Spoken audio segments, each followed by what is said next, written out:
네, 안녕하세요. 장연구소의 장엘리입니다. 함께 또 진행을 도와주실 또 장유진 캐스터 자리해 주셨습니다. 어서 오세요. 네, 안녕하세요. 캐스터 장유진입니다. 네, 장유진 캐스터. 또 간밤에 또 뉴욕 증시가 하락을 해버렸어요. 맞습니다. 네, 연일 약세 흐름을 가져가고 있습니다. 네, 이렇게 지금 보시면은요. 나스닥이 가장 큰 폭을 좀 하락을 했는데 기술주들이 굉장히 많이 빠졌습니다. 마이크로소프트를 포함한 기술주들이 약세 흐름을 가져가면서 전방적으로 이틀 연속 하락하는 흐름을 좀 가져갔는데요. 하나씩 또 섹터별로 그리고 종목별로 짚어드리도록 하겠습니다.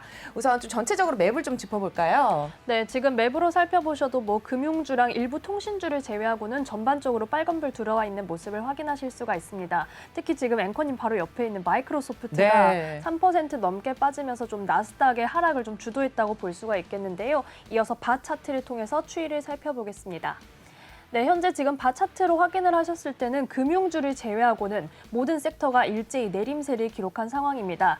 역시 최하단에 자리하고 있는 섹터는 테크놀로지 평균 1.63%의 내림세를 기록했고요. 이어서 부동산과 산업도 전반적으로 약한 흐름을 가져갔습니다.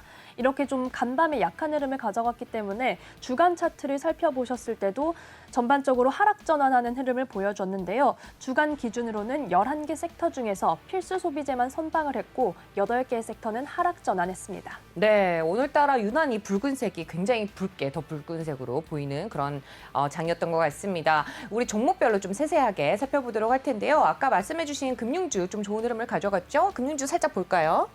네, 전반적으로 추세만 살펴보시면요. 지금 비자랑 마스터카드를 제외하고는 은행주는 좀 전반적으로 상승폭을 네. 켜냈습니다. 하지만 그 상승폭이 크지는 않았습니다. JP모건과 뱅크 오브 아메리카도 소폭의 오름세를 기록하는 데에만 그쳤습니다. 네, 웰스파고랑 이제 전체적으로 모건 스탠리, 골드만삭스 그리고 이제 보험 관련주들 좀 좋은 흐름 가져갔다는 것 외에는 그렇게 큰 폭으로 상승을 한 흐름을 보여준 종목은 없었던 것 같습니다. 우리 이제 앞서서 말씀을 드렸지만 기술주들이 왜 이렇게 많이 빠지게 됐는지 우리 또 S&P 500과 나스닥의 하락 흐름을 주도한 종목별 흐름들 하나씩 또 살펴보도록 하겠습니다. 마이크로소프트 빼놓을 수가 없겠죠? 네, 지금 특별한 이슈가 있었던 게 아닌데도 불구하고 아무래도 시장에서는 생산자 물가지수 발표되고 또한 어떤 연준의 이런 결과를 좀 기다리는 상황에서 기술주에게 인플레가 부담으로 다가오고 있다고 풀이하고 있습니다. 여기 지금 마이크로소프트 3% 넘게 탄력을 잃으면서 하룻밤 사이에 시총이 1천억 달러가 증발하는 그런 흐름을 보여줬습니다. 반면 그래도 애플은 소폭의 하락세만을 기록하면서 이런 약세장 속에서는 선방했다라고도 볼 수 있을 것 같은데요. 네. 0.8% 내리면서 174달러 선에 거래에 마쳤습니다. 최근에 지금 애플 관련해서는 투자 의견 상향, 목표 주가 그렇죠. 상향 소식을 연이어서 전해드렸는데 여기에 뱅크 오브 아메리카도 상승 흐름을 더했습니다. 기존의 투자 의견에서 매수로 상향을 했고요. 목표 주가는 160달러에서 210달러로 상향했다는 소식도 함께 전해드립니다. 네, 요즘에 보니까 기사들이 전부 다 애플을 매수로 의견을 내놓고 있습니다. 계속해서 2022년에 주목할 만한 종목으로 애플을 최우선으로 꼽고 있습니다. 예전에 장연구소에서 계속해서 애플에 대한 이슈들 더해드렸는데요. 그때가 아마 최저점이 아니었을까라는 생각이 들고 있습니다. 계속해서 안 좋은 기사가 나올 때마다 또 대장주들을 관심을 가지셨다가 좋은 기사들이 나올 때 계속 좀 보유를 하고 계시다가 가장 많이 나올 때쯤에 이제 뉴스가 나왔을 때 팔 시점이다라고 생각을 하시면 될 것 같습니다. 네, 함께 계속해서 이어서 보시면은요, 테슬라의 주가도 어제 만만치 않게 빠졌죠? 맞습니다. 지금 테슬라를 비롯해서 자동차주 전반적으로 약한 흐름을 가져갔는데요. 테슬라는 0.82% 내림세 속에 958달러 선에 거래를 마쳤습니다. 다시 조금 천슬라를 회복할 수 있을지 앞으로의 추세를 지켜봐야겠는데요. 하지만 일론 머스크는 이번에도 지분을 추가로 매각했고 또 앞으로도 추가 매각을 할 것으로 전망되고 있는 상황입니다. 현재 지금 머스크가 한 달 동안에만 127억 4천만 달러의 지분을 매각한 것으로 알려지고 있는데요. 그러면서도 또한 도치코인을 끌어올리는 그런 발언을 하기도 했습니다. 앞서 또 자세히 짚어주셨지만 머스크가 테슬라 상품의 일부를 도치코인으로 구매 가능하게 할 것이다 라는 발언이 나오기도 했는데요. 아무래도 조금 올해의 인물로 선정되고 나서 계속해서 기이한 발언들을 이어가고 있는 것으로 풀이되고 있습니다. 네. 여기에 지금 나머지 자동차주의 흐름 살펴보시면요. 제너럴 모터스와 포드는 1% 넘게 내림세를 기록했습니다. 그런데 시장에서는 이에 대해서 지금 도요타에서 전기차 시장 어떤 본격적인 진출 선언한 것에 대한 경쟁사들의 약세 흐름으로 풀이를 하고 있는데요. 네. 도요타는 간밤에 주가 확인해 보겠습니다. 네, 앞서 글로벌 인사이트에서 자세히 살펴주셨는데 전기차에 2030년까지 대규모 투자를 할 것이다라고 계획을 밝히고 나서 정규장에서 2.65% 오름세 속에 180달러 선에 거래를 마쳤습니다. 네, 앞으로 주가 추이 계속해서 좀 짚어드리도록 하겠습니다. 도요타에도 관심을 좀 많이 가져보시면 좋을 것 같습니다. 미국에 이제 직접 놀러 가보신 분들 보시면 아시겠지만 닛산과 도요타 차량, 특히 연비가 좋다고 알려져 있기 때문에 도요타 차량 같은 경우는 굉장히 인기가 많죠. 픽업 트럭이 아닌 일반 SUV 같은 경우는 대부분 다 도요타나 닛산 자동차를 특히 도요타 차량을 굉장히 많이 이용하고 있습니다. 뭐 미국의 교포분들도 이미 도요타 뭐 학생분들도 많이 이용을 하고 계신 만큼 그만큼 또 많이 팔리고 있는 차가 아닌가 싶은데요. 그만큼 또 관심을 가져보시면 좋을 것 같고요. 바로 이어서 살펴볼 종목들 우리 방금 차량 관련주들 또 확인을 해봤는데 나스닥에 신규 편입이 되는 종목들이 있습니다. 이로 인해서 또 굉장히 주가가 고공행진을 달려간 종목들이 있는데요. 특히 루시드가 굉장히 좋은 흐름을 좀 가져갔었죠. 맞습니다. 지금 루시드는 간밤에도 4%대의 상승불을 켜냈고요. 현재 지금 3거래일 연속해서 상승하고 있습니다.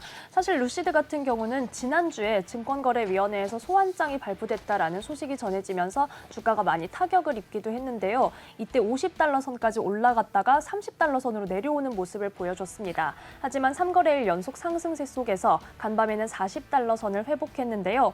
루시드를 포함해서 나스닥 100에 편입되는 종목들 오는 20일 다음 주 월요일부터 편입된다는 소식도 함께 전해드립니다. 네. 이어서 나머지 종목들의 추이도 한번 살펴볼 텐데요.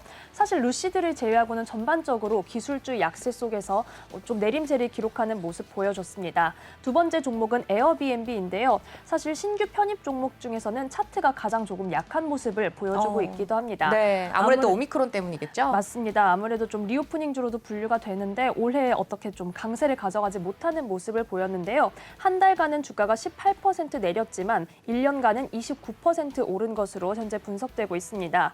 월가의 평균 투자 의견은 보유, 그리고 평균 목표 주가는 187달러 선인데요. 현재가는 167달러 선이라는 점도 함께 살펴드립니다. 네, 이어서 다른 종목들도 좀 짚어주시면 좋을 것 같아요. 그리고 나스닥 100 지수에 또 신규 편입되는 종목들, 포티넷이 있습니다. 네, 지금 포티넷을 비롯해서 네. 앞으로 살펴볼 4개의 종목들이 전반적으로 클라우드나 보안, 어떤 사이버 보안과 관련된 기업들입니다. 그런데 지금 국내에서도 그렇고 글로벌 시장에서도 그렇고 보안주들이 앞으로 뭐 메타버스나 이런 그렇죠. 추세에서 굉장히 또 수혜를 받을 섹터로도 전망되고 있는 상황입니다. 네. 관련 종목들 추세 앞으로도 저희가 전해드리도록 할 텐데요. 우선 포티넷은 월가의 평균 투자 의견은 보유, 평균 목표 주가는 324달러 선이라는 점 함께 짚어드립니다. 여기 지금 목표가의 최고치는 434달러 선인데요. 네. 뭐 11월부터 제시된 목표 주가는 모두 320달러 선을 넘어서고 있습니다. 현재가는 4%대 내림세 속에 315달러 선의 정규장 거래를 마쳤습니다. 네, 말씀하신 것처럼 굉장히 좋은 부분을 좀 짚어주셨는데 메타버스 관련해서 계속해서 고공행진을 이어가고 있습니다. 메타버스 관련주들, NFT 관련주들, 그럼에도 불구하고 가장 중요한 부분이 바로 보안 문제입니다. 보안 시스템 관련주들, 보안 관련주들 계속해서 관심 가져보시면 좋을 것 같습니다. 바로 검색해보시면 관련주들이 나오니까 그런 종목들에 관심 가져보시고 또 미리 선투자 해놓으시면 좋지 않을까라고 생각이 되는데요. 국내 증시에 관심 있으신 분들도 그쪽으로 관심 가져보시면 좋을 것 같습니다. 포티넷에 이어서 관심 가져보실 만한 종목 팔로알토 네트워크스가 간밤에 또 하락을 했네요. 네, 맞습니다. 지금 팔로알토 네트워크스를 비롯해서 나머지 종목들도 전반적으로 내림세를 기록했는데요. 특히 뭐 주간과 월간으로는 최근에 뭐 기술주, 버블 위기다 이런 소식들을 저희가 전해드리기도 했습니다. 여기에 계속해서 내림세를 기록하고 있지만 팔로알토 네트워크스는 1년간 주가가 63% 상승을 했는데요. 여기 지금 사실 시간 관계상 모두 네. 전해드리지 못할 것 같아서 네. 목표 주가를 자막으로 조금 전해드리겠습니다. 그럴까요? 네. 여기 지금 팔로알토 네트워크스 같은 경우는 사이버 보안 기업으로서 내년의 키워드는 비트코인과 API 경제를 꼽았다라는 소식도 나와 있는데요. 네. 간밤에는 4%대 내림세 속에 512달러 선의 거래를 마쳤습니다. 네, 나머지 두 종목도 얼른 살펴보도록 하죠. 지스케일러도 있습니다. 네, 지스케일러 역시 간밤에 좀 낙폭을 크게 가져갔습니다. 네. 무려 7.84%나 내리면서 284달러 선의 정규장 거래를 마쳤는데요. 역시 클라우드 기반 보안 회사로서 한 달간은 주가가 18% 하락했지만 1년간은 55% 상승한 것으로 알려지고 있습니다. 여기에 시장에서는 평균 목표 주가 366달러 선으로 잡고 있습니다.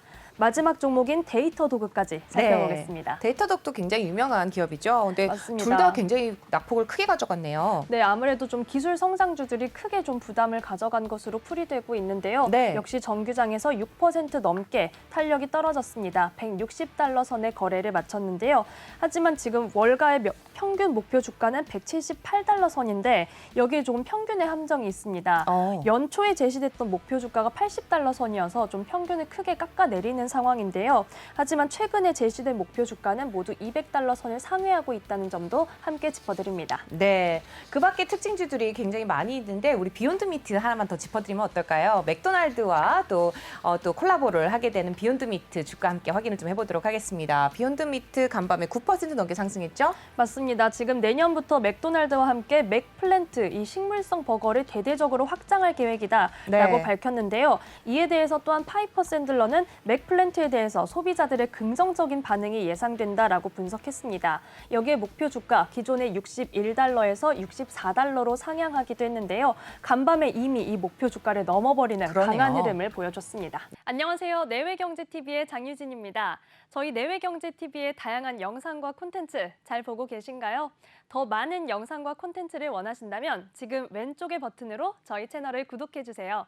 저희 다시 보기 채널도 따로 있으니까요. 많은 관심 부탁드립니다.